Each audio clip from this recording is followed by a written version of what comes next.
And some in the Nationals are saying it should be dumped, and there's already disagreements emerging between the Nationals and the Liberal Party. Of course, the Nationals did outperform the Liberals in the election, and now they're also demanding more portfolios, better portfolios.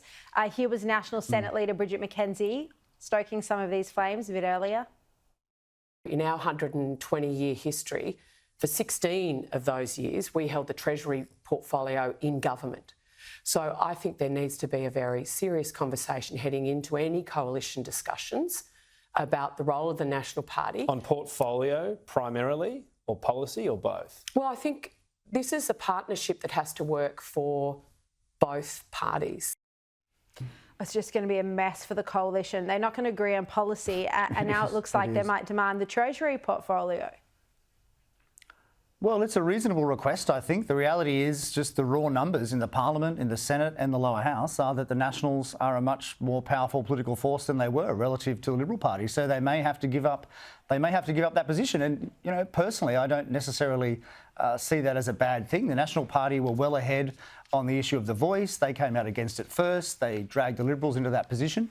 I think that's full credit to them. And I think, you know, he may not have won the leadership, Matt Canavan, one of the regulars on your show, but he appears to have pushed the National Party into dumping net zero. I think that's the right view, as I was just saying, and I think it may cause the Liberals to dump that as well. So I think, you know, in the national interest, you know, full credit to the National Party for leading the debate on these things. And you know, if there's not unity in the coalition for the next year or so, does that really matter? I mean, let's see a debate. Let's see an intellectual debate on these very important issues. The problem at the last election is the major parties basically agreed on everything substantive.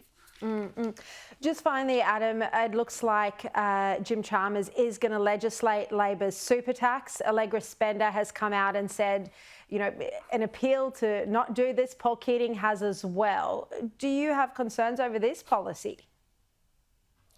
Yeah, look, it's extraordinary, isn't it? I mean, Paul Keating would be considered a far-right figure, I think, now in the Australian political scene. The Labor Party, you know, has moved so far to the left. This is a terrible tax, especially the unrealised gains component. It's not going to be indexed. $3 million is the threshold at the moment that's been specified. You know, it's just so depressing that, you know, we have bracket creep. The government has bracket creep every year, which gives it $5 billion of extra tax every year, but that's still not enough. They need to legislate this other tax. So, look, I hope it doesn't happen. I hope, and this is just my personal view, that maybe the Liberals can negotiate with Labor to pass a less bad tax than Labor negotiating with the Greens to get it through the Senate, because the Greens may well insist that the threshold has to be $2 million. So, look, that's for the parties to decide, but it's a terrible tax. Let's hope it doesn't happen. All right, Adam Creighton, thank you so much. Appreciate your time.